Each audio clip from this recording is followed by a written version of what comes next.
Hello there. Well, the Oscar nominations are in, and I finally got around to watching today's movie, Sinners. Everyone's been talking about this movie for ages, and I finally got on board. I try to make my episodes as timeless as possible, and what I mean by that is that anyone in the future should be able to go and look at the movie that I'm talking about, and the review will still be relevant. With all the Oscar buzz surrounding Sinners, this episode should be both timeless and timely. I hope. You're goddamn right. Greetings, friends, and welcome back to the 3-Minute Horror Show. My name is Ben, your host, and I love horror movies. In fact, I watch the bad movies so that you don't have to. You're welcome. Today I'll be reviewing the movie Sinners from 2025. Sinners is the story of the Smokestack twins, and God, there's a lot of S's there. They come back home to enjoy their newfound financial freedom with their musical cousin, but get way more than they bargained for to the tune of Irish vampires. Yikes! This movie was written and directed by Ryan Coogler, who is very quickly becoming one of my favorite writer-directors.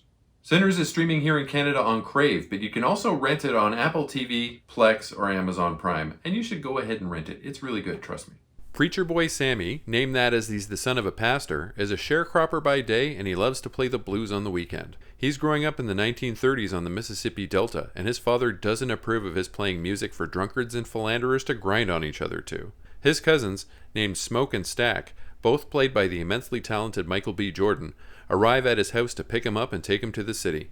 The twins have just purchased a building from an old white man, and he tells them that it used to be a lumber mill. They intend to open up a juke joint right that very night. The twins are super cool, fast-talking gangsters that fought in the First World War, then they went to Chicago to work for Al Capone. They aren't even afraid of rattlesnakes, that's how badass they are.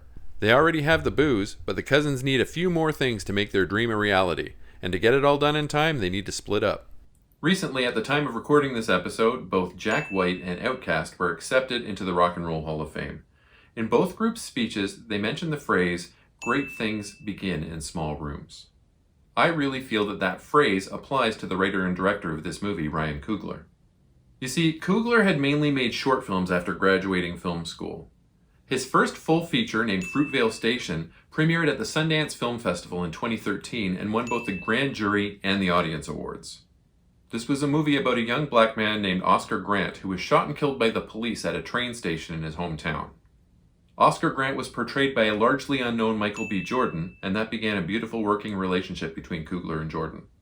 Based on the reception of Fruitvale Station, Coogler was given the task of directing and writing Creed, a sequel to the Rocky films, again starring Michael B. Jordan as the son of Apollo Creed. This was a huge hit. Based on how well Creed did, Coogler was given Black Panther by Marvel Studios. And this was another collaboration with Michael B. Jordan. Black Panther was the highest grossing solo superhero movie of all time, and I'm not surprised. It was really good. After a Black Panther sequel, next came Sinners. Like they said, great things begin in small rooms. Smoke goes looking for supplies. He stops at the local grocery to secure the food, and his old friend Bo Chow obliges. He runs the shop on the black side of the street. Remember that this is the Jim Crow South, and everything is very segregated. Bo's wife Grace runs the shop on the white side of the street, and she signs up to make the signage for the bar. After he does this, Smoke visits his ex, Annie. She's from Louisiana, and she practices hoodoo. While this is happening, Stack and Sammy head out to the train station to pick up Delta Slim, a blues man played by Delroy Lindo. Sammy plays a song on the way out, and he's really talented. Stack meets up with his old flame Mary, played by Haley Steinfeld. Sammy meets a young married woman named Perline, and they have sparks. On their way back, they pick up a bouncer for the bar, an old friend named Cornbread. With everything in place, the crew set about their grand opening. Folks, Sinners is in serious Oscar contention.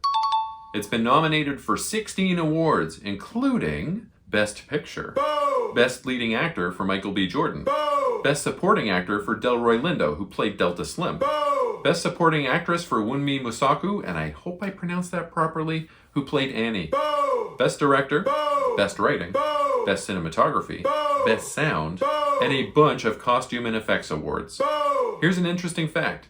If Sinners wins the Best Picture award, it'll be the first true horror film to ever win. In 1991, The Silence of the Lambs won, but that's more of a thriller if you were to ask me.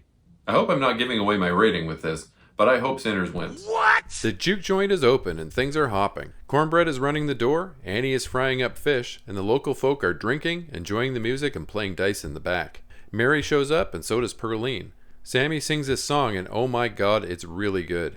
Annie does a little voiceover talking about how all throughout history, some very gifted musicians have the ability to break the veil between the living and the dead, between the past, present, and future.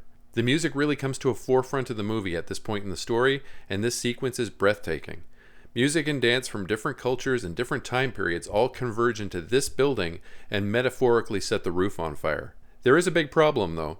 This special music, Sammy's music, entices an Irish vampire named Remick, who has fled a band of Choctaw warriors in the area. Remick will try every trick in the book and turn as many people as he can to try to get to Sammy.